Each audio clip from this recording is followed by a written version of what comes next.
Don't become invested in who you think you are.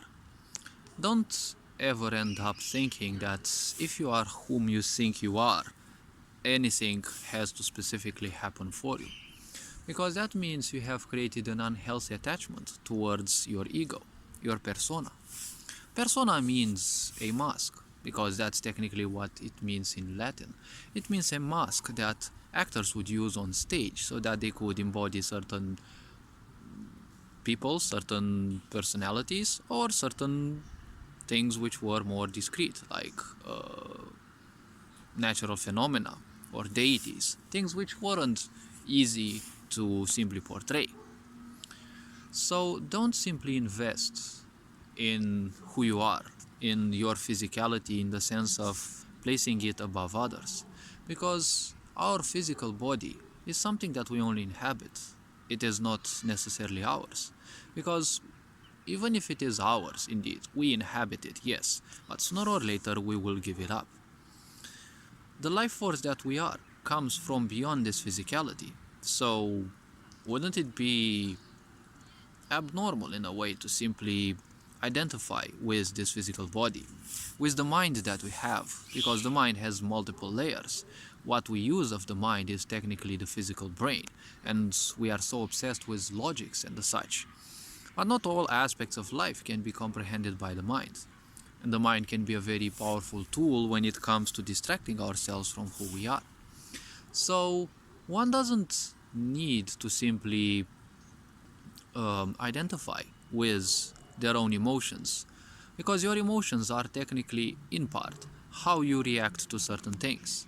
Reaction is more or less a compulsive behavior, and it's not necessarily good, because a compulsive behavior doesn't show any level of awareness. So when it comes to living life in a pure way, to live life gracefully means to simply be who you are, to simply be peaceful, to simply no longer allow the mind to take the best of you, because we are all used to overthinking. Overthinking is, allowing the mind to use up the energies that we have to create more and more ideas. Those ideas usually represent the past. They are just cycles of the past, thoughts that we have been going through, and we still find some comfort in going again through those same ideas. But we expect change, yet doing the same thing, it's kind of insane, because you do the same things and expect different results. That kind of sounds like the, definition of insanity. So don't identify with who you think you are, because if we were born nothing, well, there is a simple question. All the ideas that we have, right, they came from somewhere. They came from the outside. We didn't have them in our mind. Some of them we had them in our karma. That is why science also says that some of the ideas we know are simply activated. That's how it comes that some people have this feeling that they've done those things sometime in the past. Well, this is a bit more intricate to explain, because there are certain situations why this idea of deja vu would trigger. But the mind can create its own proof. Just because, in lack of proof, the mind itself can create proof, and it has such a power that anything it creates, it can easily convince you that it was real. Take for example our fears. When you feel fear, it's usually a illusion. It is expectation of the worst outcomes possible. But those expectations lie in the future. You don't know what fate will hold. But still, those can be so powerful because they take into account the body's physical survival, right? At the same time, take for example your dreams.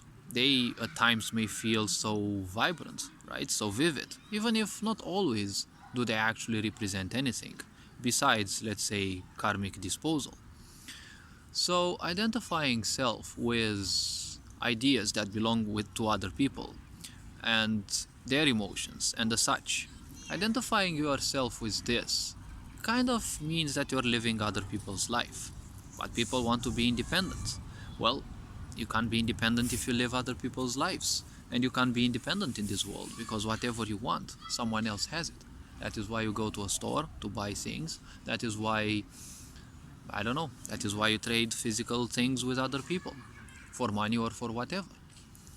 So, all this being said, just remember life has to be lived. The less attachments one does, the healthier their lifestyle will be.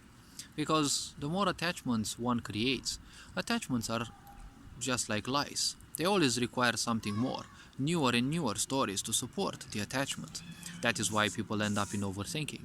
Overthinking takes all the time from your real life, the life where you should live in harmony with the cycles of life, in realizing your introspective powers. Because through introspection, a lot of answers come.